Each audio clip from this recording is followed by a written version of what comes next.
大家好，歡迎收睇勁爆消息。開始之前，記得先點讚、訂閱同埋撳埋小鈴鐺。最近全城熱話，肯定離唔開寵物入食肆呢個新政策。開播短短幾日，已經引爆連場爭議，唔少食肆被投訴，甚至有餐廳直接申請退出計劃。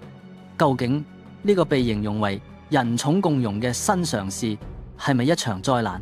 定係其實只係成長必經嘅陣痛，係社會進步嘅表現，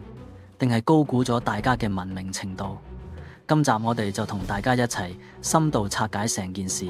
政策推行短短第4日，狀況頻出，甚至可以用混亂嚟形容。根據食環署截至前日嘅數據，已經接到20宗投訴，涉及嘅問題五花八門，例如狗帶長度唔合規，仲有最令人側目嘅行為，就係狗主縱容隻狗坐喺餐廳餐台上面，甚至直接用餐廳嘅餐具嚟餵狗食嘢。呢啲畫面喺社交媒體瘋傳，令好多普通食客睇到目瞪口呆，大呼衛生堪憂。雖然政策實行得好快，但已經有幾間食肆因為頂唔順壓力，又或者係發現自身經營模式同寵物共融根本格格不入，而選擇主動退出名單。呢種情況其實係意料之內，因為香港地寸金尺土，食肆環境本來就狹窄，硬要塞入寵物，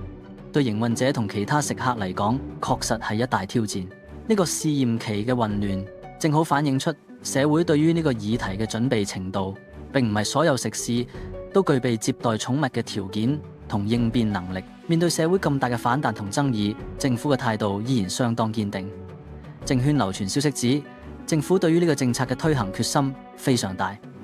完全冇縮沙嘅打算。好多人將今次事件同早前強制巴士乘客戴安全帶嘅條例做比較，甚至擔心會唔會重蹈覆轍，搞到要撤回。但係政界人士認為兩者本質完全唔同。強制戴安全帶係針對所有人，市民係完全冇得揀。但今次狗隻入食肆，市民係有選擇權嘅，因為首階段只係容許約1000間食肆參與，佔全港過萬間食肆嘅比例極少。唔中意狗嘅食客完全可以選擇去幫襯嗰9成幾唔歡迎寵物嘅餐廳，所以唔存在一刀切強迫市民接受嘅問題。呢種解釋顯示出當局對於政策定位嘅信心，認為佢係一個多元化選擇，而唔係強制性嘅規範。談到呢個政策嘅經濟效應，雖然爭議不斷，但亦有成功嘅例子。有成功參與計劃嘅食肆集團指出，自從容許狗隻進入之後，營業額竟然錄得7成甚至1倍嘅驚人增長。呢個幅度喺今時今日咁淡嘅市道之下，簡直係奇蹟。亦因為咁，有啲業界人士認為呢個係一個極佳嘅商機，能夠為飽受打擊嘅餐飲業注入新活力。但係呢啲利潤背後，係咪要犧牲好多非寵物主人嘅舒適感同衛生條件？呢一點絕對值得商榷。究竟係寵物經濟真係咁大市場，定係只係因為新鮮感帶嚟嘅短暫現象，仲有待觀察。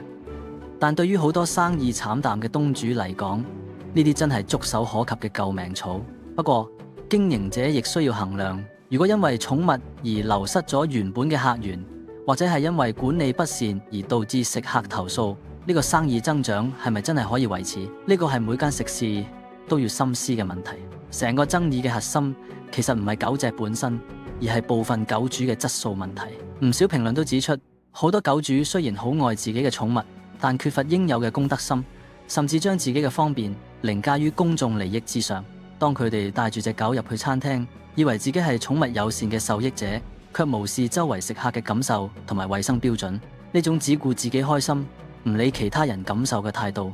正正就係點解呢個政策會引起咁大民憤嘅原因。唔少網民都表示，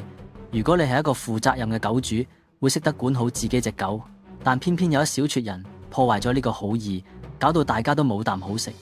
呢種現象反映出我哋似乎明顯高估咗部分狗主嘅文明同自律程度。喺人寵共融嘅理想之下，缺乏管束嘅寵物行為反而成為咗政策推行嘅最大障礙。針對呢個亂象，政界都有好多聲音出嚟獻計，認為現階段最重要嘅係進行篩選同埋收緊審批。有議員就明確建議，下階段應該要實施更嚴格嘅篩選，例如係將啲硬件有硬傷嘅食肆飛走。咩叫做有硬傷？就好似啲空間極度狹窄嘅茶餐廳，又或者係人流密集嘅連鎖快餐店同中式酒樓，呢啲地方根本就唔適合擺放寵物，因為空間細得滯，轉個身都撞到人，仲要塞多隻狗入去，對狗隻同食客嚟講都唔係一種舒服嘅體驗。建議政府應該只係批出俾嗰啲空間充足、有良好通風同配套嘅食肆，確保唔會影響到餐廳嘅運作流暢度，亦都唔會令到其他客人感到受壓。呢種精準嘅篩選，比起全方位推行更加務實，亦更加切合香港食肆嘅實際營運環境。除咗地點篩選之外，配套設施亦係一大關鍵。有議員建議喺呢啲合資格餐廳嘅周邊社區，應該增設更多寵物洗手盤同埋有蓋狗糞垃圾桶。呢樣嘢聽落好似好基本，但對於保持社區清潔，令到狗主喺入食肆前可以做好基本嘅清潔工作，係非常有必要嘅。唔好話食肆入面，就連附近街道，如果因為多咗狗隻出沒而搞到污糟邋遢，絕對會令附近居民反感。到時呢個政策受歡迎程度只會更加低。政府既然決定咗要推，就唔可以單單發個牌就算數，配套必須要跟得上。同時，政府亦應加強教育工作，透過宣傳令公眾了解呢種共融文化，唔係話你想點就點，而係要喺尊重他人嘅前提下享受服務。對於政策嘅長遠發展，亦有人提出應該要限制接待狗隻嘅台數，令管理更有效率。譬如講，一間餐廳雖然面積夠，但係咪可以限制一次只可以接待2台帶狗嘅客人，將佢哋同其他客人適度分開，咁樣既可以照顧到寵物主人嘅需求，又可以顧及到普通食客嘅感受，做到一個真正嘅共融，而唔係強行將2種生活習慣唔同嘅人擺埋一齊。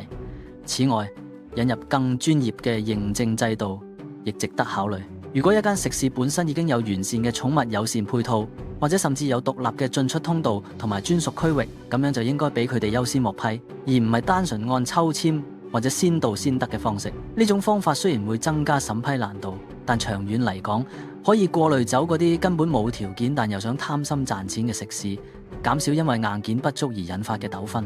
目前呢個局面其實係一個磨合期，